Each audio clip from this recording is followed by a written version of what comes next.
Hello दोस्तों, channel जी के बारहमासी के आज के वीडियो में आपका स्वागत है। आज के वीडियो में हम 6 नवंबर 2022 के करंट अफेयर से संबंधित महत्वपूर्ण प्रश्न आपके लिए लेकर आए हैं। तो आइए वीडियो को स्टार्ट करते हैं। पहला प्रश्न है, प्रधानमंत्री नरेंद्र मोदी ने राजस्थान के किस धाम को राष्ट्रीय स्मारक घोषित किया? गोगामेडी धाम, खाटू श्याम धाम, मानगढ़ धाम, मथुरा धाम।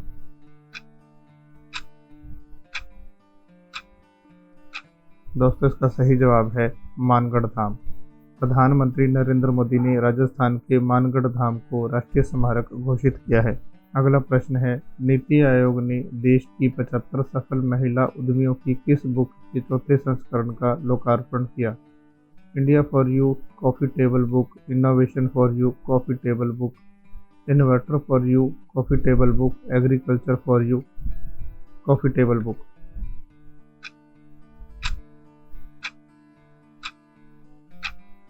दोस्तों, इसका सही जवाब है innovation for you coffee table book. इससे पहले 3 संस्करण innovation for U A coffee table book के जारी किए जा चुके हैं। यह पुस्तक प्रमुख कार्यक्रमों के सहयोग से स्टार्टअप की सफलता की कहानियों को दर्शाती है। अगला प्रश्न है, कौन सा राज्य ट्रैक एशिया कप 2022 की मेजबानी करेगा? गुजरात, केरल, असम, पंजाब।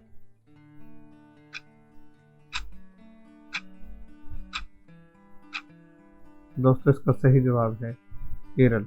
साइकिलिंग के सबसे बड़े टूर्नामेंट में से एक ट्रैक एशिया कप 2022 की मेजबानी केरल राज्य करेगा। यह मेजबानी 25 से 28 नवंबर तक होगी। अगला प्रश्न है, एनर्जी एफिशिएंसी सर्विसेज लिमिटेड ने किसे अपना मुख्य कार्यपालक अधिकारी नियुक्त किया? शक्ति कपूर, अनिल कपूर, विशाल कपूर, किरण कपूर।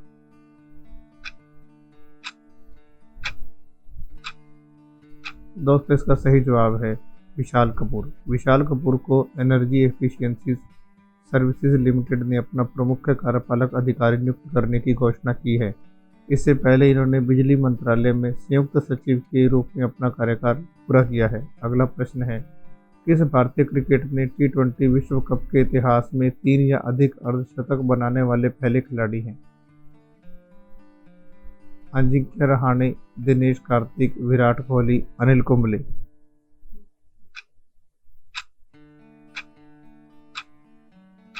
इसका सही जवाब है विराट कोहली। अगला प्रश्न है, स्वतंत्र भारत के किस पहले व्यक्ति ने हिमाचल प्रदेश के कल्प में अपने घर में पहली बार बैलेट पेपर से 14वीं विधानसभा के लिए मतदान किया? श्याम शरण नेगी, प्रवीण कुमार नेगी, सुषमा प्रकाश नेगी, अनिल कुमार नेगी।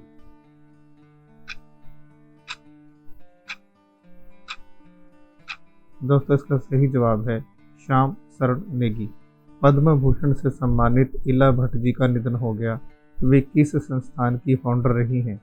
राजनीति कार्यकर्ता और शिक्षा संस्थान की फाउंडर, सामाजिक कार्यकर्ता और भोजन संस्थान की फाउंडर, नारी कार्यकर्ता और जल संस्थान की फाउंडर, बालिका कार्यकर्ता और सेवा संस्थान की फाउंडर।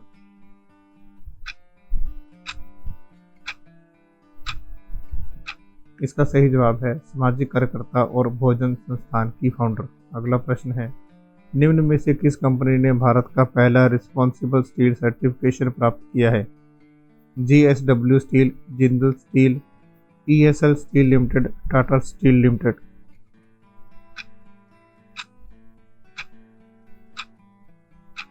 दोस्तों, इसका सही जवाब है टाटा स्टील लिमिटेड। अगला प्रश्न है, किस पैरामिलिट्री फोर्स ने पहली बार 2 महिला अधिकारियों को IG रैंक में पदोन्नत किया गया है? CRPF, CISF, NSG, Assam rifles.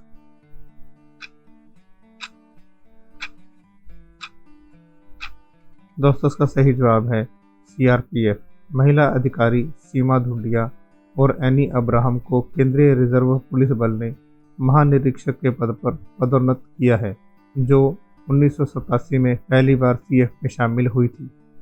अगला प्रश्न है, किस संस्थान ने दूसरे चरण की बैलिस्टिक मिसाइल रक्षा इंटरसेप्टर AD-1 मिसाइल का परीक्षण किया? HAL, Bharat dynamics, DRDO, BEML।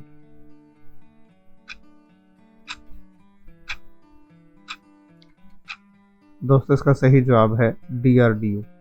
DRDO ने चरण second ballistic missile defence interceptor AD-1 missile का पहला सफल परीक्षण किया।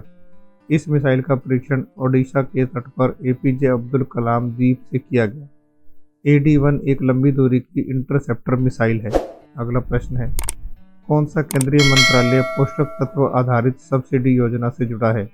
शिक्षा मंत्रालय, रसायन और उर्वरक मंत्रालय, वाणिज्य मंत्रालय, रक्षा मंत्रालय।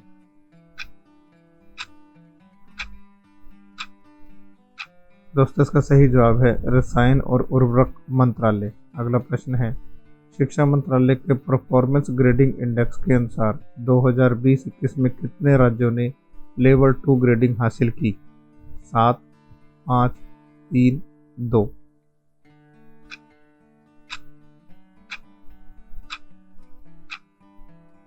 इसका सही जवाब है 7। दोस्तों कुल 7 राज्यों और केंद्र शासित प्रदेशों जिनमें केरल, पंजाब, चंडीगढ़, महाराष्ट्र, गुजरात, राजस्थान और आंध्र प्रदेश हैं, इन्होंने 2020-21 में लेवल 2 ग्रेडिंग प्राप्त की है। अगला प्रश्न है, पत्रकारों के खिलाफ अपराधों के लिए दंड से मुक्ति के लिए अंतर्राष्ट्रीय दिवस कब मनाया जाता है? 1 नवंबर, 2 नवंबर, 3 नवंबर, 5 नवंबर।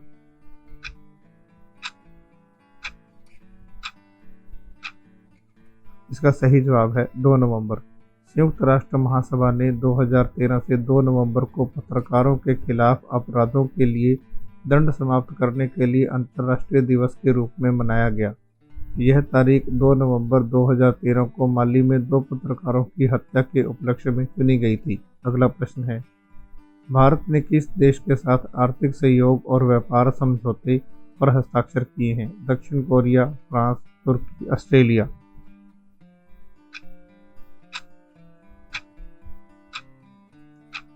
दोस्तों इसका सही जवाब है ऑस्ट्रेलिया। केंद्रीय वाणिज्य और उद्योग मंत्री पीयूष गोयल ने अपने ऑस्ट्रेलियाई समकक्ष के साथ वर्चुअल बैठक की आर्थिक सहयोग और व्यापार समझौते पर हस्ताक्षर किए।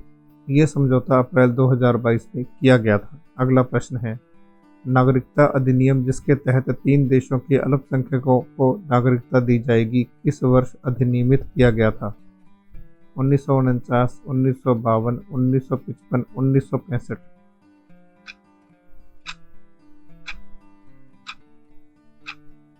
दोस्तों इसका सही जवाब है 1955। भारत सरकार ने अफगानिस्तान, बांग्लादेश और पाकिस्तान से आने वाले और वर्तमान में गुजरात के 2 जिलों में रह रहे हिंदू, सिख, बौद्धों, जैनियों, पारसियों और ईसाइयों को नागरिकता अधिनियम 1955 के तहत भारतीय नागरिकता देने का फैसला किया है। अगला प्रश्न है, कर्नाटक, केरल और आंध्र प्रदेश सहित 7 राज्य किस दिन अपना स्थापना दिवस मनाते हैं? 1 नवंबर, 2 नवंबर, 3 नवंबर, 5 नवंबर।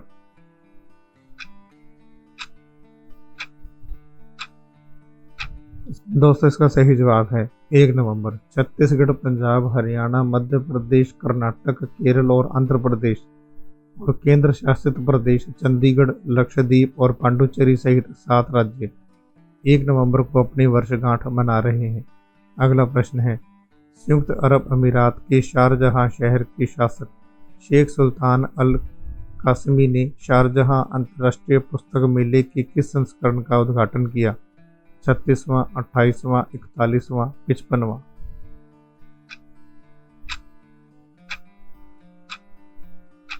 दोस्तों इसका सही जवाब है 41वां। संयुक्त अरब अमीरात में शारजहां में 41वां अंतर्राष्ट्रीय पुस्तक मेला 2022 शुरू हो रहा है। इसका आयोजन शारजहां प्रदर्शनी में किया गया है। मेले का इस वर्ष का विषय है स्प्रेड द वर्ड। पुस्तक मेला 13 नवंबर तक चलेगा। अगला प्रश्न है, व्हाट्सएप और किस मेट्रो रेल कॉरपोरेशन लिमिटेड ने व्हाट्सएप चैटबॉट आधारित QR टिकटिंग सेवा शुरू करने के लिए साझेदारी की घोषणा की है? दिल्ली, बेंगलुरु, मुंबई, कलकत्ता।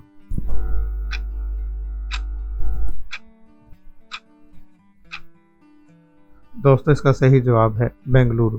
व्हाट्सएप और Bengaluru metro rail corporation limited ने 1 नवंबर से नम्मा मेट्रो की व्हाट्सएप चैटबॉट आधारित QR टिकटिंग सेवा शुरू कर दी है। चैटबॉट व्हाट्सएप पर UPI संचालित भुगतान के साथ एकीकृत है और नम्मा मेट्रो यात्रियों को टिकट खरीदने और कार्ड को रिचार्ज करने की सुविधा व्हाट्सएप पर प्रदान करता है। अगला प्रश्न है, किस राज्य सरकार ने हाल ही में राज्य में समान नागरिक संहिता के कार्यान्वयन के लिए एक समिति गठित करने का निर्णय लिया है? Jharkhand, Gujarat, Rajasthan, Karnataka.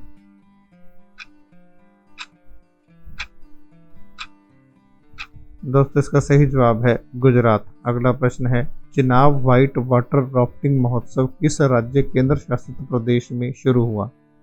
Karnataka, Punjab, Jammu Kashmir, Uttarakhand.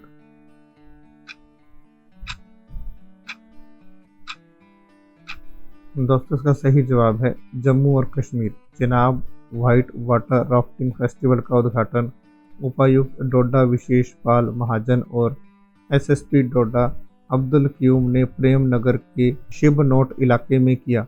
Chenab white water rafting festival का उद्देश्य डोडा जिले में साल भर साहसिक पर्यटन को बढ़ावा देना है। अगला प्रश्न है, कौन सा केंद्रीय मुख्यालय पुलिस बलों, सशस्त्र बलों और सुरक्षा संगठनों को विशेष अभियान पदक प्रदान करता है? गृह मंत्रालय, शिक्षा मंत्रालय, वाणिज्य मंत्रालय, रक्षा मंत्रालय।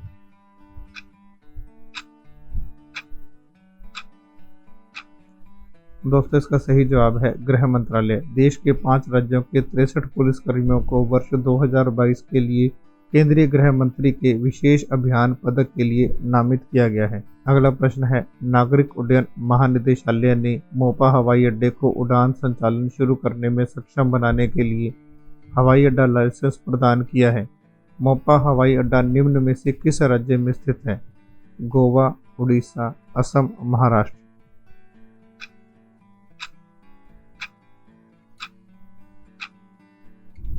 दोस्तों इसका सही जवाब है गोवा। अगला प्रश्न है, भारत के चुनाव आयोग ने 31 अक्टूबर से 1 नवंबर तक चुनाव प्रबंध निकायों की भूमिका, रूपरेखा और दक्षता विषय पर एक अंतर्राष्ट्रीय सम्मेलन की मेजबानी किस शहर में की? चेन्नई, नई दिल्ली, हैदराबाद, मुंबई।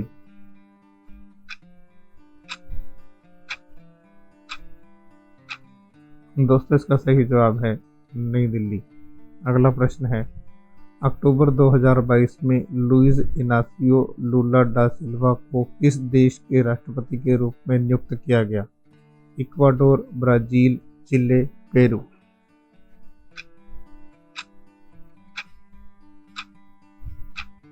दोस्तों इसका सही जवाब है ब्राजील के पूर्व राष्ट्रपति और वामपंथी नेता लुइस इनासियो लूला डा सिल्वा को वर्तमान राष्ट्रपति जायर बोल्सोनारो को हराकर ब्राजील के नए राष्ट्रपति के रूप में चुना गया है।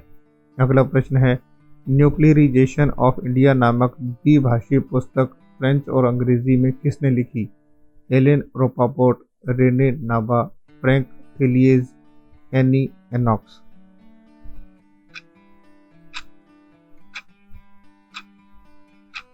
दोस्तों इसका सही जवाब है रेने नाबा। फ्रांसीसी लेखक रेने नाबा ने फ्रेंच और अंग्रेजी दोनों भाषाओं में एक नई द्विभाषीय पुस्तक लिखी है जिसका शीर्षक है न्यूक्लियराइजेशन ऑफ इंडिया। पुस्तक में परमाणु आपातकाल और पाकिस्तान और चीन की साठगांठ से उत्पन्न खतरे की चर्चा की गई है। अगला प्रश्न है, किस देश ने अक्टूबर 2022 में कोलंबिया को हराकर फीफा अंडर 17 महिला विश्व कप का 7वां संस्करण जीता? Spain, Germany, France, Netherlands.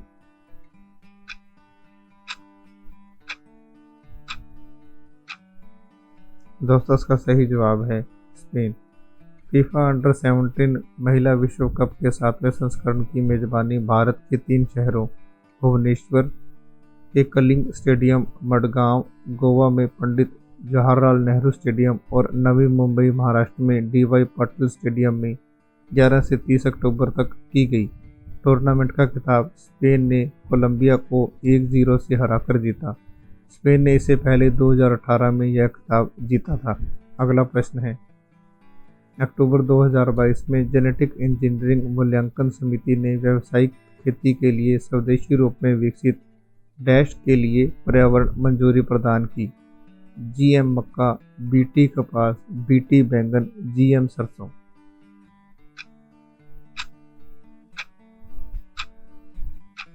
दोस्तों इसका सही जवाब है जीएम सरसों। अगला प्रश्न है, किस राज्य सरकार ने राज्य में पालतू कुत्तों का पंजीकरण अनिवार्य कर दिया है? हरियाणा, पंजाब, राजस्थान, छत्तीसगढ़।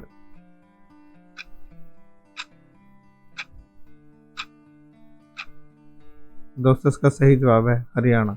कुत्तों के काटने और हमलों की घटनाओं में वृद्धि के बीच हरियाणा सरकार ने राज्य में पालतू कुत्तों का पंजीकरण अनिवार्य कर दिया है।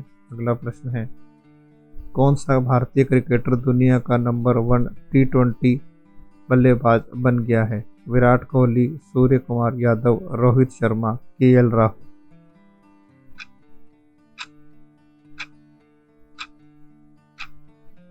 दोस्तों इसका सही जवाब है सूर्य कुमार यादव। अगला प्रश्न है, रक्षा अभ्यास ऑपरेशन विजिलेंस स्टॉर्म दक्षिण कोरिया और किस अन्य देश के बीच आयोजित किया जाता है? संयुक्त राज्य अमेरिका, भारत, जापान, फ्रांस।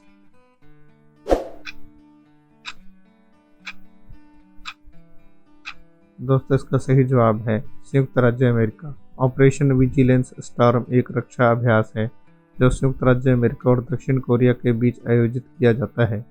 इस अभ्यास में दोनों देशों के सैकड़ों युद्धक विमान शामिल हुए हैं। इस रक्षा अभ्यास में 240 युद्धक विमान शामिल थे। अगला प्रश्न है, TP राजीवन जिनका 2 नवंबर को निधन हो गया किस क्षेत्र में प्रसिद्ध थे? गायन, नृत्य, लेखन, पेंटिंग।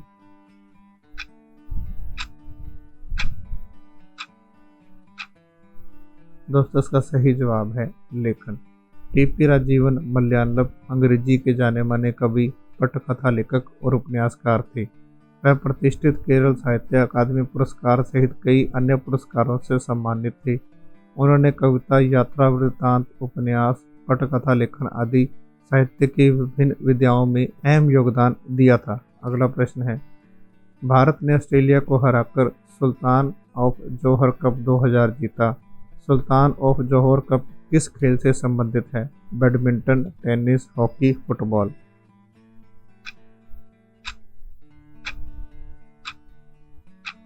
दोस्तों इसका सही जवाब है हॉकी। दोस्तों अगर आपको यह वीडियो पसंद आया है तो इस वीडियो को लाइक करें और इसे अपने फ्रेंड्स में शेयर भी करें।